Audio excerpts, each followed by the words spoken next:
Carbohydrate হলো এক ধরনের খাদ্য উপাদান যা কার্বন, হাইড্রোজেন এবং অক্সিজেন দ্বারা গঠিত। এটি আমাদের শরীরে শক্তির প্রধান উৎস।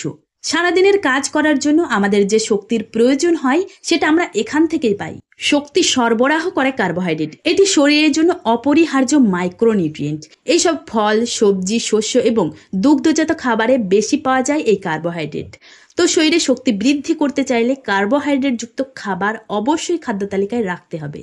10টি উচ্চ কার্বোহাইড্রেট যুক্ত খাবার। নাম্বার 1, মিষ্টি আলু। ফাইবার, ভিটামিন, অ্যান্টিঅক্সিডেন্টে ভরপুর। এগুলি রক্তে শর্করার মাত্রা নিয়ন্ত্রণ করে। নাম্বার 2, কলা। প্রাকৃতিকভাবে পটাশিয়াম, ফাইবার, ভিটামিন সমৃদ্ধ কলা প্রচুর এনার্জি দেয় এবং শক্তি বৃদ্ধি করে।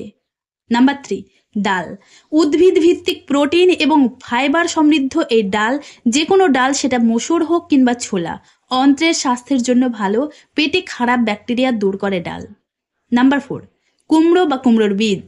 ফাইবার, ভিটামিন, অ্যান্টিঅক্সিডেন্ট সমৃদ্ধ কুমড়ো একটি পুষ্টিকর সবজি, যেটি স্পার্ম কাউন্ট বাড়ানোর জন্য চমৎকারী ভেষজ সবজি।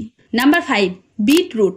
ফাইবার, নাইট্রেট ও ভিটামিন সমৃদ্ধ বিটরুট রক্তের সঞ্চালন বাড়ায়, রক্তের পরিমাণ বাড়ায় এবং ধৈর্য বাড়ায়। নাম্বার 6, গমের রুটি। গমের রুটিতে জটিল কার্বোহাইড্রেট এবং ফাইবার থাকে, যেটি খেলে দীর্ঘক্ষণ পেট ভরে থাকে এবং ঠিকমতো পেট সাফ রাখে। Number 7, oats. বিটা গ্লুকান ফাইবারের একটি ভালো উৎস, যেটি হজম হতে খুবই সহজ এবং হার্টকে সম্পূর্ণরূপে সুস্থ রাখে। নাম্বার 8, পেঁপে। ত্বক টান টান রাখে, কোষ্ঠকাঠিন্য দূর করে। নাম্বার 9, বাদামি চাল।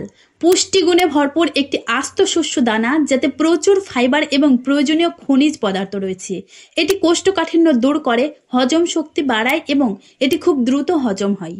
নাম্বার 10, বেরি। বেরি মিষ্টি হলেও এর গ্লাইসেমিক সূচক কম। ফাইবার এবং অ্যান্টিঅক্সিডেন্টে ভরপুর, এটি শরীরের সামগ্রিক সুস্থতায় কাজে আসে। তো ফ্রেন্ডস, এই ছিল উচ্চ কার্বোহাইড্রেট যুক্ত 10টি খাবার, যেটি নিয়মিত খেলে আপনি নানা দিক দিয়ে সুস্থ থাকবেন। ভিডিওটি যদি হেল্পফুল লাগে অবশ্যই একটা লাইক করবেন, আর আপনি যদি আমার চ্যানেলে নতুন হয়ে থাকেন তাহলে অবশ্যই চ্যানেলটি সাবস্ক্রাইব করুন।